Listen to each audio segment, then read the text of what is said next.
سحر شکم گوشنه به 100 گرم میخورید بیگانه پیش از اوجین خواهید پیش از خواب خوردن میشه 100 گرم یک روز بعد 200 گرم میخورید که سلفه عموما نیست میشد ایشون. بعضی از طبیبان کسبی و خلقی در تاجیکستان از حجره‌های کاری به شبکه‌های اجتماعی کوچیدند. آنها در هر مسئله مشورت می‌دهند. از سرماخوردگی تا فشار بلند و کمخونی و قند و ارتباط جنسی. برخی کاربران آنها را پیگیری و از بیماری خود شکایت می‌کنند. اصل تکنولوژی است.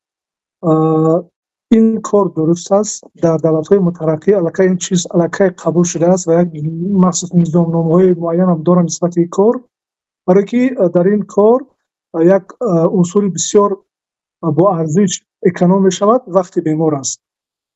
بیمار از هر مکان و از هر منطقه هم که باشد توسط کنسولتاسی آنلاینی از دلخواه منطقه از دلخواه دوری با دکتری خوبی که خودش انتخاب کرده است کنسولتاسی طبی گیرند. در عین زمان ناراضیان هم هستند که چگونه از دور می شود درد را معین و آن را طبابت کرد. یک کارافتاده به طور خطی به رادیوی آزادی شکایت کرد که در نتیجه طبابت پزشک آنلاینی و استفاده داروی نوشته او بیماریش شدیدتر شده است. این بیمار نخواست جزئیات دهد. همصحبت ما مرادعلی لطیفوف میگوید در محیط پزشکی تاجیکستان این پدیده نو است و بنابراین شک و گمانها را به بار آورده است. یک نظرپرسی غیر رسمی رادیوی آزادی در کوچه‌های دوشنبه هم نشان داد که دیدگاه ساکنان به این مسئله یکسان نیست.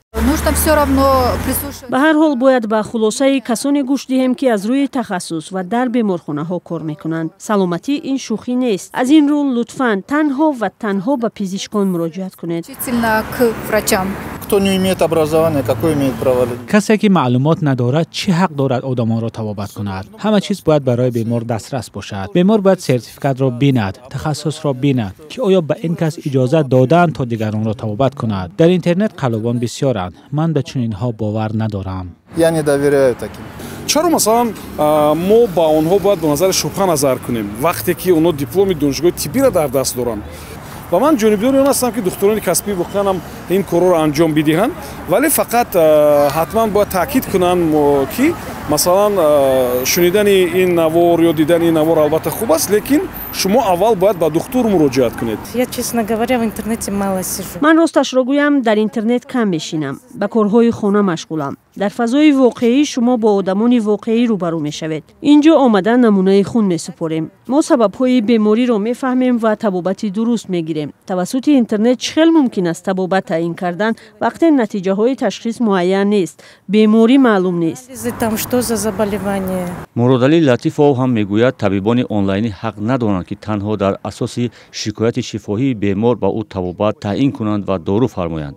تشخیص همش باید گذاشته شود در اساس تشخیص بیمار، در اساس کلینیکای بیمار که بیمار همون عین حال چگونه است صحبتاشو چه به دکتر میرساند، در اساس تاریخ بیماری، در اساس تحلیل های بیمار و دکتر متخصص با اون بیمار تعیینات میکند و روند طبابتش هم حتما تحت نظارت میگیرد. این متخصص افزود تشخیص و تحلیل باید در بیمارخانه صورت گیرد و مریض تنها نتیجه های تشخیص را باید به پزشک آنلاینی فرستد، اما آنهایی که طب خلقی را آنلاینی به راه ماندند چگونه روشی دارند؟ یک تا اکام است همون محله خودم با اکای عبدالمنان 7 ساله سلفه نقل شد. غلام جان گفته هر کس باید گپی همه را گپ نزنه.